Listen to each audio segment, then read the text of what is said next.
कहानी शुरू होती है मुंबई के एक मसरूफ मगर पसमानदा इलाके से, जहां दो नौजवान दोस्त रेहान और कौनल एक ही मोहल्ले में पले बढ़े। बचपन से ही दोनों में गहरी दोस्ती थी। रेहान एक मुसलमान लड़का था जिसका वालिद एक दर्जी था। कौनल एक हिंदू लड़का जिसके वालिद सब्जी फरोश थे। इनके घरों में आसाइशें नहीं थीं, मगर इनके ख्वाब बड़े थे। दोनों दोस्तों की जिंदगी स्कूल, ट्यूशन और छत पर बैठकर ख्वाब देखने में गुजरती। रेहान चाहता था वो एक कामयाब सॉफ्टवेयर इंजीनियर बने और एक दिन गूगल में काम करे, जबकि कौनल का ख्वाब था कि वो एक बड़ी कंपनी का बिजनेस मैनेजर बने और अपने वालिद को गुर्बत से निकाले। कॉलेज में एक दिन एक बिजनेस आइडिया मुकाबले का ऐलान हुआ, यंग एंटरप्रेन्योर्स चैलेंज। कौनल ने फौरन रेहान से कहा, यह मौका है। रेहान ने पहले इनकार किया क्योंकि वो डरा हुआ था, पैसे नहीं, तजर्बा नहीं, सब हंसेंगे। लेकिन कौनल ने कहा, हमारे पास ख्वाब है, एक दूसरे का साथ है, काफ़ी है। कई दिनों तक मेहनत करने के बाद इन्होंने एक ऐप का आइडिया तैयार किया, एड्यूज़ोन, जो गरीब बच्चों को मुफ्त तालीम दे सकता था। इनके प्रोफेसर मिस्टर आरो ने इनकी रहनुमाई की, हौसला दिया और इन्हें टेक्निकल सपोर्ट भी दिलवाई। मुकाबले के दिन दोनों ने हज़ारों तलबा के सामने अपना आइडिया पेश किया। सामईन ने तालियां बजाईं, जजेस मुतासिर हुए और आखिरकार इनका स्टार्टअप पहला इनाम जीत गया, 1 लाख रुपए और 1 साल की इंक्यूबेशन सपोर्ट। लेकिन कामयाबी के साथ साथ मुश्किलात भी आईं।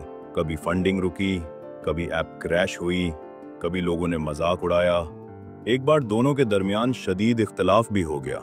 कौनल चाहता था ऐप से पैसे कमाए जाएं, जबकि रेहान चाहता था ये खिदमत के लिए मुफ्त हो। ये दूरी इनके रिश्ते को कमजोर कर रही थी। फिर एक दिन ऐप में बड़ी खराबी आ गई। सैकड़ों बच्चों की रसाई खत्म हो गई। वो दोनों एक दूसरे के बगैर कुछ ना कर सके।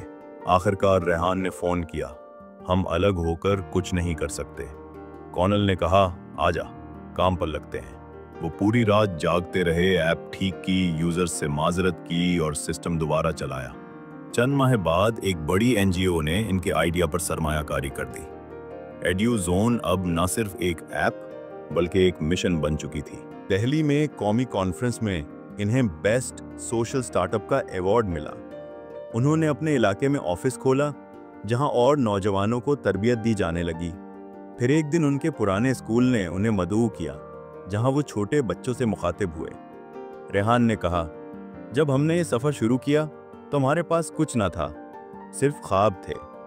आज हमारे पास बहुत कुछ है, मगर सबसे कीमती वो दोस्ती है जिसने हमें कभी हारने ना दिया।